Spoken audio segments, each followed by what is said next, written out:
Welcome to the invitation where I'm going to bring you behind the banker's desk and into the underwriting office on another deal. This one's going to be a banger because this guy had all of the data points that you would suspect would get an immediate approval, and I still couldn't tell him yes on the spot. I'm going to lay out the details of this deal for you. But most importantly, every single one of these videos is designed to bring you the information you need to make sure your business is bankable and lendable so you can get access to the capital you need to scale and grow. I've been 15 years in banking and financial services, much of that time as a business banker, and I've been fortunate to be across the financial space to give me a broad perspective on how to make clients as bankable and lendable as possible. So you're going to get a treat in this video and throughout the entire channel. So let me get you the details of this deal, and I want you to let me know what you think on the onset. Would you approve this deal based on the data points I'm about to give you? And then we're going to dive into the details of this interaction, this relationship development, and why I wasn't able to completely say yes on the onset.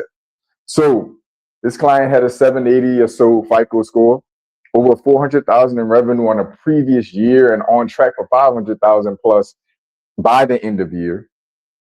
Owns a rental property, has a multifamily property of his own, so has stable personal financials. He has a pretty good high personal income and a stable career. 6 years in business.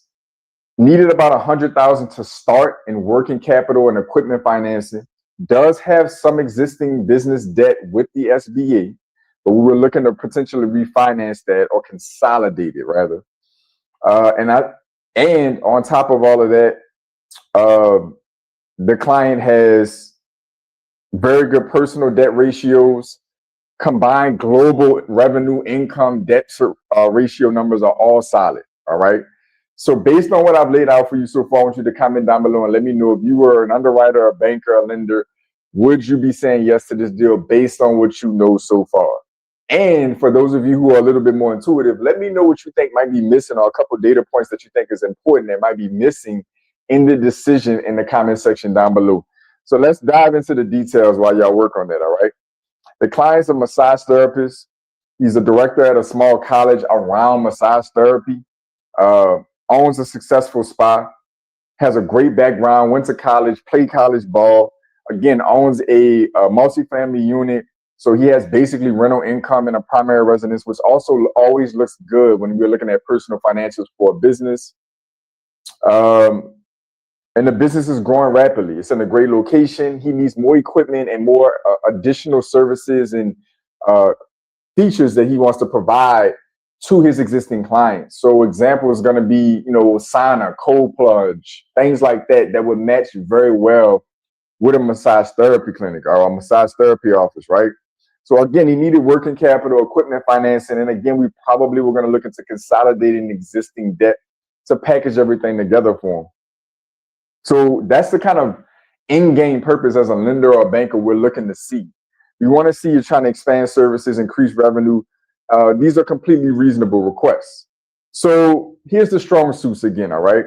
780 FICO, 6 years in business, consistent revenue, business is profitable, personal income is solid, got rental income and established primary residence, existing SBA history, it's a plus, professional experience that overlaps between personal profession and his business is all uniform, which is a beautiful thing to see. So this is technically an excellent borrower for all things considered, all right? What was the issue? All right. So here's where most entrepreneurs misunderstand banking significantly, because I'm confident most of you are probably like, hell yeah, this is a slam dunk. Not necessarily, not yet.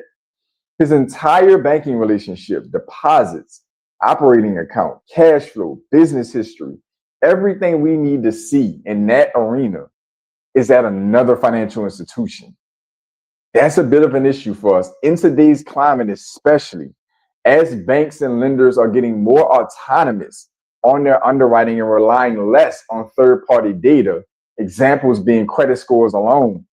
Banks have more and more technology and resources to be able to gather this information and assess things on a first-hand basis, and that is becoming the preference.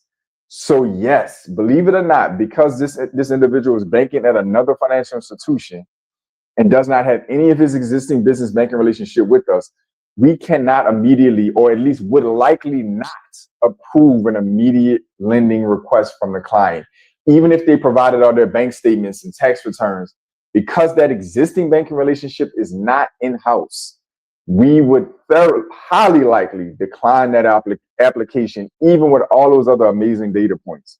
All right, so let's dig into this a little further. We couldn't immediately verify years of operating behavior through our own institution. That was a problem for us. Relationship banking isn't just about how long you've had an account. It's about what we've actually been able to observe firsthand ourselves. So this is what we actually want as bankers, banks and bankers, all right? We want evidence, not assumptions. So we're looking for deposits, cash flow, average balances, spending patterns, existing borrowing, payment history, seasonality, business behavior over time. So his competitor already had all of that and we didn't. Or at least our competitor, excuse me. The financial institution he's banking with had all of that data, but they never offered to help him. We're ready to throw our arms all the way around him, but we have not enough firsthand data to do so yet. So could he eventually be approved? Absolutely. Okay, this isn't a no, it's a not yet. We simply need to build a banking relationship, review statements, understand cash flow, develop internal history, and many entrepreneurs confuse delayed funding with denial. They're very different. You will see on a lot of these case studies as I roll them out on this channel, they are very different. A no versus a not yet is significantly different, okay? So here's the big lesson I want you to take away. Never wait until you need money to introduce yourself to a bank. Do not do that. And that is arguably one of the most consistent areas I see entrepreneurs and business owners go wrong. They literally wait until they need capital to start trying to develop a relationship or put in for the request. That is the worst thing you can do. One of the worst things you can do. So open the account early, run deposits, use treasury services, build relationships with the banker, meet your business banker before you need capital. That is why I'm here as your capital strategist and business banker here on this channel. But you need one. If it's not going to be me, then you need one in real life. You need them well before your lending request, the earliest you can. The strongest borrowing relationships are built months or even years before the application. I attest to this. It is built months to years before the first lending request is ever made. The best time to build a banking relationship isn't when you need it on, it is when you don't. Okay?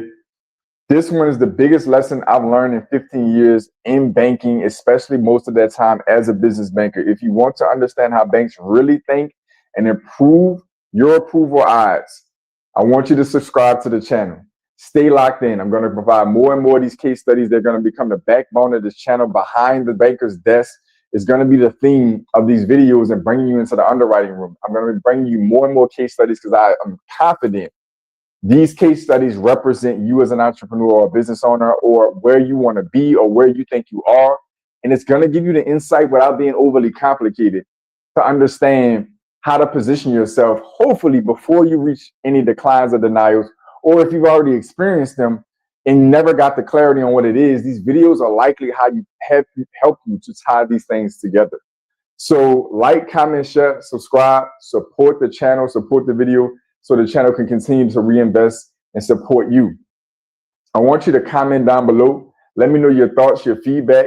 I also want you to comment relationship down below because it needs to be built well before you apply. Relationship down below. Let me know you stayed all the way in this video and got the value. It's extremely short for all of the gems that are packed in this video. So let me know you've stayed to the end and comment relationship down below. Again, like, comment, share, subscribe, boost the video if it gives you the option. I also want you to get in the description section, the about section down below. You can learn more about me as a financial professional, 15 plus years at the time of this recording, all across financial services and banking, several licenses and certification, giving me one of the most unique views you're going to meet, not only as a YouTube finance creator, but as an actual financial professional. Most people specialize in particular segments for years or decades. I've been across them all and in depth with and had success with each of them, bringing you a unique perspective on how to maximize your relationships with banks and how to bridge banks, credit, and capital together so you can participate in the economic system at the highest level and build a financial legacy that you've always envisioned. So get in the description section down below. You'll get access to my book, which the channel is named and based after, The Invitation. You will get the insights and you'll have a better understanding on how you, again, can bridge the gap between banks, credit, and capital so you can better position yourself and get yourself the approvals that you need and access to the financial resources that you need. Also, get in the About section to learn more about me. But other than that, I want each and every one of you to stay focused, stay in motion, and I'll see y'all soon.